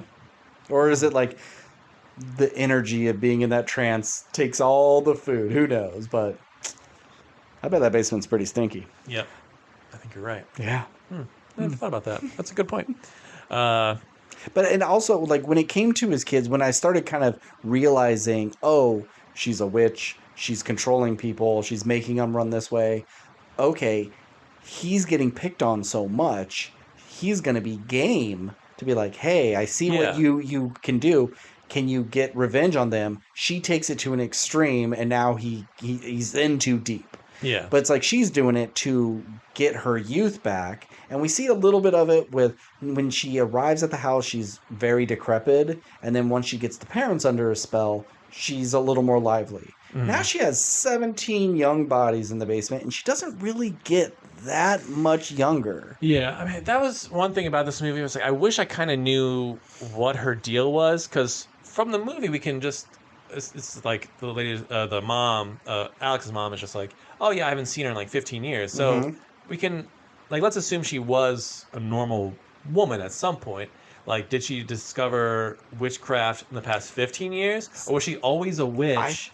And then, like, she just, like, went to family reunions and no one ever, like, bothered to talk about it? I think she's, like, because I've heard, like, one of the big things is parasites in this. They talk about parasites in the classroom. Benedict Wong and his husband are watching a thing about cordyceps, and she's, like, leeching off the parents and kids. So I think she's not actually related to these people. She makes she says a line about, like, oh, they came down with a bit of consumption. And doesn't realize we call it tuberculosis now. Yeah. So she's probably been around for, 200, 400 years, and she just kind of inserts herself into these families when necessary. See, I like that. I just wish I kind of like... Well, apparently she was going to have her own chapter and give more backstory to her, but they decided to pull it out and you don't need it to tell the story. Yeah. It'll be a great DVD feature if they filmed any of it. Because she takes over the minds of several people in this movie for her own gain. Basically, mostly everyone's there for like bodyguards, but like she summons these 17 kids to her house and then just like keeps them there for a while, but doesn't seemingly do anything with them. And then she spends the rest of the movie kind of like, I guess, covering her Yeah. tracks. Oh, Uh, I think the principal's going to call CPS.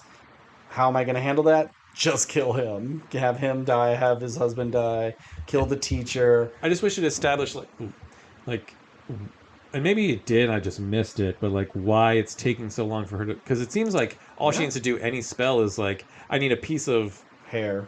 I need Or or a some. personal item of theirs in Yeah. like 20 minutes, and then I like whip up a bowl of soup, and now I Mm-hmm. can like control them. Um, but like these kids have just been hanging out for 4 weeks, and she's just like hasn't done anything with them. She just Yeah. keeps getting sicker, and it's just like keep feeding your family soup until like I get rid of all the people who like asking Yeah. questions. I don't think there's any line, but if she just said, like, the summer solstice is coming soon, and that soon this will all be over. Like alluding to, I can't do the thing yet because I got to let X amount of time go by. Hmm. Something that could have been enough to cover it, but who knows? Yeah. Well, I'm gonna backtrack for a second. Talk about another like really scary. there, there's one part in this movie that made people in my theater go like, "Holy fuck!" Okay. or just like really react to it. And it was when Julie Garner falls asleep outside of her Oh, house, yeah. and then the door opens slowly, and then you just wait there for a second, and then all of a sudden, just like this weird walking, Yeah. scary, crazy lady is walking out with scissors, and you're Uh just like, huh. oh, just really horrifying stuff. And so there's a pause, and then all you hear is like the back door open. You don't see Mm it, and then once again, my theater was just like, Jesus Christ! hmm. Yeah. This was my favorite part of the movie, just because like people were really reacting to it. It's effective. Um, and so like you see her snip the hair, and then I thought like, oh, that's really gonna come into play later. Like now she has a weapon against Julie, or like Julie Garden will become Mm one of the things. But it is just like, oh no, I just need a piece of her hair so I can summon like my Benedict Wong hmm. bodyguard Yeah. to go kill her. Uh huh. Um, It's like you could have just like stabbed her in the throat right there. The cops would have found a body in a car, and they would have been like, yeah, but she was outside of Alex's house. "That's They true. would I guess it's like, the but you could have like proximity." taken her hair and then made her kill herself. Like, Sure. why like Yeah. take it and then send Benedict Wong Yeah. to go kill her? Like I guess it. I mean, it would make sense if she killed herself being under scrutiny for everyone thinking she did it. But if you make the principal like go after her, that could be an okay cover up of he snapped. He knew she was part of it, or maybe he was part of it too because he killed his husband as well. Mm. And then it would be a bigger mystery, and they wouldn't focus on Alex anymore. I don't know. Um, Before we get to the end, Mm-hmm. uh, I'm wondering if you've seen this online because I've seen a lot of people talk about like, well, why is this movie called Weapons, and what is this movie's like underlying things? Like, what's it Yeah. really about? Mm-hmm. And I've seen a lot of talk of it, being about like this is actually secretly or not so secretly a movie about like school shootings. Yeah. With the big old AR-15 above AR-15 his in the head. sky, which is Yeah. probably like the weirdest thing in this movie. Yeah. Because you're just like, well, what the fuck was that And about? and I've seen like the 217 is like the amount of votes that were used to pass these bullshit gun laws, and that's why I used it for the time. But there's also a Matthew 217 that kind of relates. So I'm not 100% sure. Yeah, make it a thinly veiled allegory for school shooting and how we use children politically to get our means, even though we are allowing them to die. Yeah, we're weaponizing children and weaponizing humans and politicizing Yeah. everything and all that stuff. And it's like, it's great if that's what you're like, but I don't think the movie like is really going like, hey, look at this Sure. stuff. It's great if you have hidden Mhm. messaging in your movie, but does the movie really like lean into that? No, and I No. think it's better that it doesn't. Yeah. If that's like the case, I think it's just like this movie's my take on it. I wanted to make a scary movie that Yeah. I enjoyed, and yeah, it is. I think you can watch this movie and not get any of that. Sure. Um, Yeah. And like you call it Weapons. His first movie was called Barbarian. Everybody's like, why the fuck is that movie called Barbarian?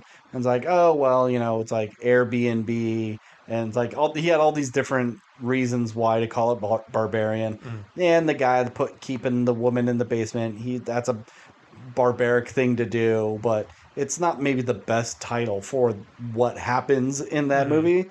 And so, like, if that's his thing of using these vague titles for his movies, so then we don't know what they're going to be about, Yeah. I'm down with that. Yeah, ultimately, like, the title doesn't hold that much weight. Yeah. Now, you can have a bad title for sure. I'm not Yeah. saying, like, just throw away your title. Mhm. But you definitely, like, from the title, you're not, you hear the Nightmare on Elm Street, you're like, okay, I know what kind of that get is, yeah. But, like, what the fuck's Weapons about? And Yeah. why is it called Weapons? Gotta go see the movie to find out. Mm-hmm. And you might not find out why But it's hey, called Weapons. our little buddy Alex, he weaponizes all those kids to take her out at the end. So, yeah, we get to the end. It's one of the scenes of the year. Like, It's amazing. I'm sure it'll be spoofed and talked about all year long. Yeah. So we get to the end. Julia Garner and Thanos are into the house. Josh Brolin. They use that, like we talked about earlier. They drew a line and, like, it lands on a house where it intersected, but it's not Alex's house. They're just like, oh, Alex's house is in the surrounding neighborhood. Yeah, I mean, they're being as close as they can with their direction, so they're off a few degrees. It's not going to hit the exact house. It's fine. But, like, I just mean, like, in any other movie, like, those two lines. I remember looking at the map, like, they specifically on a particular house. Yeah. Like, okay, they're gonna go to that house. It's like, oh, no. It's just that's the general area. Okay. It wasn't Alex's house, which I just thought was weird because other movies would go like, well, audiences are dumb. We're just gonna make it this exact house. So whatever. Anyway, they go in. The cop and the junkie have gone in earlier because they want to collect that $50,000 reward for the kids. They get taken by the witch. So now she has salt lines out. You can't cross them, otherwise they are like sleeper agents and they wake up. Yeah, because it seems like tonight's the night she's doing her big thing, and she can't, and so she needs some bodyguards. Alex's parents are behind some salt, and then both of them cross the line. And it's really funny watching Josh Brolin beat up this junkie because he just keeps popping up, and then he punches him in the face, and then he pops up again and throws him across the room. Pops up again, like it almost happens too many times. Yeah, this is where just very funny. It became very funny, like seemed like a Monty Python sketch or something like that. Or just we've seen this joke before of just like, oh, you shoot the bad guy at the end, he comes back up. Yeah, I think Scary Movie did it. It was just like you keep shooting him or stabbing him or whatever, they just don't die because that's what you do in horror movies. They always come back. So that was pretty silly. Yeah. And then Julia Garner shoots him through the fucking throat, and he just keeps going. I love that. Like, not Josh Brolin. Julia Garner shoots Alden Ehrenreich through the throat. She's getting choked out by him, and I love that it's just like a blam, and you hear the gurgling, but he just keeps going. Got to put it to his head. Love that. And then, Alex crosses the line. His parents go after him, but he's smart about it. He's running around, blocking doors, and then realizes, oh, I'm in the witch's lair. I'm going to do my own thing. Yeah, I've seen her do it a bunch. Spells. Yeah. Let me give it a try. Pulls one strand from her wig because she doesn't have a lot of real hair. Does it and activates all those kids, and she just like knows it's happening. She can sense it, and then just starts booking it through the neighborhood like, oh fuck, here they come.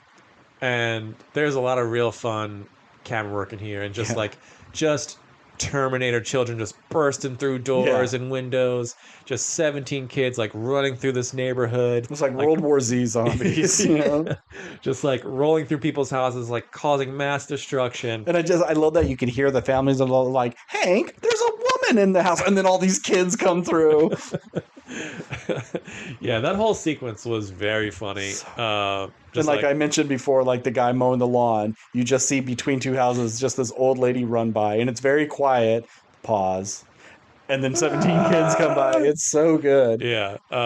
So eventually they catch up to her, and they just, with their 17 kids with their bare hands, rip this woman apart to pieces. And it is graphic. Potentially and gross. Eat her as well, because there wasn't a lot left behind. I don't know if they ate. I don't think they ate. All right. I think the camera just didn't show a lot. Okay. She was a small woman who's now in pieces. But yeah, just utterly brutal. It's like the Dawn of the Dead, original Dawn of the Dead, the main bad guy gets ripped apart by zombies, and it's like that level, even more realistic. I loved it. It was so satisfying to see such a villain get their comeuppance in such a great way. By like the person that they were tormenting too. Yeah. I'm interested in the fact that like once they defeat her, it seems like, oh well, all the spells have worn off. But like I liked that it wasn't just everyone kind of like came back to. It was just like, Dad? "Hey, what happened?" And Yeah. oh, and they all kind of They've embraced. had a It's like, month of being under hypnosis. they're almost. all kind of like just comatose. Yeah. You have the little girl narrator go like, some of them even began talking again, but most of them just like are silent and like just. Alex's parents are in a crazy home now. Yeah, just like those 17 kids and the parent, like whoever was taking over, like none of them really got happy endings. Yeah. It's just like their parents got their kids back, which is great. Yeah. But like this movie doesn't, like the happy ending is they kill the witch. Yeah. But it doesn't end necessarily happy because like, oh, all those kids are still tortured. Like that kid lost his parents. Like the cop and other innocent people like died because this witch like. And then no one is like, how are you going to explain this? How are you going to explain it? Like, why did those kids do that? Okay, they were in the basement. They destroyed all evidence. That's like, and I guess they could say like, oh, she kidnapped them, and then they got their revenge by killing her. But like, I could believe that. Sure. But it's like, well, how did she kidnap him? Oh, well, it was through magic. Okay, come on, kid. Yeah, look, here's all of her magic stuff. Okay, she's just you're not explaining any of this to anybody. Yeah. June Diane Rayfield lost her husband, like she's gonna be like, why the fuck was he in that house and died? Yeah, because there'd be evidence of like Josh Brolin and Julie Gardner's character getting attacked and like her fingerprints and gun residue. Like she murdered a cop. Yep. Is she gonna get out of it? Like, do they blame it on him and the junkie? Like, but I don't know. Yeah, there's a lot of questions that haven't been answered, but that's not the movie. That's not the movie. It's not important how that happens. They did the good thing and they got the kids back. Yeah. But yeah, I think this movie is pretty fucking sweet. Pretty great. I'll give this an A. When I first left the theater, I said, I think I like Together better. I think I had more fun with that. But then the more I sat with this, like, no, Weapons is better. I think I want to say I kind of had more fun with Together too. But I recognize I don't think Weapons is necessarily supposed to be fun. I think the last 15 minutes is very fun. But I think from like a filmmaking horror standpoint, like you put these two movies up against each other, like Weapons does everything better than Together does. Yeah. But yeah, I really enjoyed this movie. That's 2 for 2 for Zach Kreger. Yeah. Good job for these comedy people doing horror movies. Now can we get some drama people directing comedies, I guess? Yeah. I don't know. Maybe, you go comedy to horror, and then you do like maybe a crazy sci-fi, because that's kind of like horror can blend with that. Then it's your Oscar picture that's a drama, war, western, something that's a little more expensive. Yeah. Sure. Yeah. Next up, he's directing Resident Evil. Apparently. Yeah. Which, get that good paycheck. I understand it. And apparently he's a huge fan, wants to do him justice. But I heard him even say something like, well, I haven't even seen those movies. Like, well, how big of a fan are you then? I don't care if you hear they're bad. Like, my buddy at work, he loves Dune. Loves the Dune series. It took him years to watch Dune 1 and another like year and a half after it came out to watch Dune 2. How do you do that? Oh no, I had an old roommate obsessed with Warcraft. Never saw the Warcraft movie. How can you be a fan of something and not want to see the movie version? I can understand if there's like, I love Batman. I don't need to see every Batman movie, even though I don't agree with that. That's stupid too. But like they're finally adapting your thing into a movie, and maybe movies just aren't your thing, but I think that's crazy. I think like if you are a fan, I'm a fan of the original. Like, let's say Game of Thrones came out. It's like, I'm such a fan of the books, I don't need to see the show. Like, I can get behind that or whatever. I mean, I love the show and I read the book and I like them both. But I'm just saying, like, I think if you can be a hardcore fan of the original material in whatever form that is. Like, oh, I liked the book. I don't care about the movie. I liked the game. I didn't care about the TV series. I guess maybe because movies are my main thing. Sure. You know, whereas And I think in our culture, it's like, oh, this thing, this book, this game, this whatever is good. it's a When's it movie going to be now. a movie? Yeah, that's the highest echelon of, Yeah, yeah. something. Even though I think that's kind of falling probably. out of style. Sure. But I can get behind the idea. But if I'm a fan of something, chances are I'm going to like consume as much of it as I can. I don't need to read every Batman comic, but movies are pretty easy to consume. But from a like creative standpoint, like there's plenty of actors who were just like, oh yeah, I took on this role because the character seemed really interesting, but I didn't want to watch Val Kilmer's performance as Batman because I didn't want it to influence mine. I could understand so that. So it's like I don't need to watch the Resident Evil movies because I don't want them to influence the movie I'm going to make. Okay. I'm just pulling from the source material that I love. I think that's fine because, like, yeah, I didn't want to watch Michael Keaton as Batman so it doesn't influence me, but I still read Batman comics. Sure. You know, and he's like, I still played the games. Yeah. Why the fuck? Okay, I think that's fine, but you can't say things of like, I want to be really true to the source material when you don't really know what the movies are about. Whatever. I haven't seen any Resident Evil movie. Are they like they're bad? Faithful? But no. yes, they're bad. No, they're not faithful at all. There's things like Umbrella, Raccoon City, character names, but like Mila Jovovich is not in any game. Sure, yeah. She's a completely new character. So there's like things, but then after you get past 2, it becomes more of just zombie movies. Yeah, yeah. And then the new reboot, the Welcome to Raccoon City, tries to be more like the game, but they're trying to do like 1, 2, and 3 all in one movie. Mm-hmm. So, and then the show was bad too. So, like, yay, maybe we'll get something faithful, but we've given it a ton of shots. Not every Resident Evil game is good either. There's like 5 good Resident Evil games, and the rest of them are kind of like meh to bad. Which 5? It's like 1, 2, 3, 4, and 7 are like the big ones, but I like Code Veronica, but like 5 and 6 and Survivor and all these other ones are not well received. Because I mean, I've only played the remasters of 2, 3, and 4, and I think both those games are fucking they're sweet. great. And so and I hope they're not gonna do, well, let's jump to 7 because that big tall lady with the huge boobs and hat is popular now. So let's do that. Like, if you're gonna do this, let's do it right. Start from the beginning. And hey, he's a good director. Yeah, I'll watch it for sure. But I kind of want him to just keep making his own thing. Like, you're doing the Jordan Peele thing where you make things that people are talking about, they like, and they will be financially successful and original.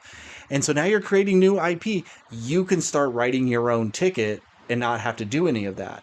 But if they start throwing $50 million at you and that was your entire budget for your previous movie and that's just your take home, I can see the appeal of going like, all right, sure, I'll do one of those. Yeah. But the next 2, completely for me. Mm-hmm.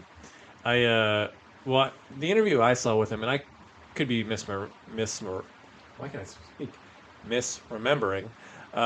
but it sounds like from what he was saying, I think he's doing like his own original thing. It's not like I'm adapting to, which it's we've like done that already. But it's just like my take on the Resident Evil franchise. So we'll see. We'll see. 'Cause I mean, like at the same time, like if you're gonna adapt the game, you're either gonna have to cut out a ton of stuff, or you make it a TV series. If you're not gonna do that, I think the only real thing you can do is maybe your own take on it, or like maybe do a thing where here's this story set at the same time as 2, and then like, oh, they kind of run into whatever is the game's happening in the background, and now we're telling a smaller story of just one of the citizens of Raccoon City. You know, I guess. I mean, I care more about a good movie than a faithful adaptation of a game that I haven't even played all of them. But it just feels like, well, we've done that already. We've done not the game. Let's do the game. But and I think some would argue, well, if you want to do the game, just play the game. Yep. And I know it's that the whole like Last of Us show versus game. Oh, I don't like the show. Well, who gives a fuck? Just play the game. It's even better, you know. Yeah, but I don't play video games. I need to consume my stuff in a different way. But It's fine. You know, I just wanted, you know, like Jordan Peele's third thing was Nope. I'm like, how fucking cool is that? Mm-hmm. So Krager's third thing, it's just a franchise thing. Okay, a dying franchise when it comes to the movies. You know, 7 Resident Evils and a remake and a show. Like, anywho, let's wrap this up. This is a long episode. No, we had a lot of stuff. That's true. Well, next week is I Americana. didn't give us a grade, did I? I'm gonna say E plus. Okay. And I said A. Next week is Americana and Nobody 2. So I don't know if we'll get Americana, but, you know, it's the Sydney Sweeney, Paul Walter Hauser. There's like a Indian shirt and everybody wants it and they're stealing it and killing each other for it. I did watch a trailer for this. Yeah. And then Nobody 2, which I don't think anybody's really excited for, but I like Nobody 1. I like Nobody and 1, I like yeah. Bob Odenkirk, so I'll watch it. I guess maybe that'll be our thing. I know our buddy Nick gave us movies to watch. Did you watch yours? Not yet. Okay, well, I watched mine. Maybe we could get him on next week, and we'll talk about those. But, all right, well, if you want to get in contact with us, we are at WRPLpodcast@gmail.com. We're on Instagram, TikTok, Threads, and Blue Sky. As always, I'm Ben. And I'm Steve. And keep consuming.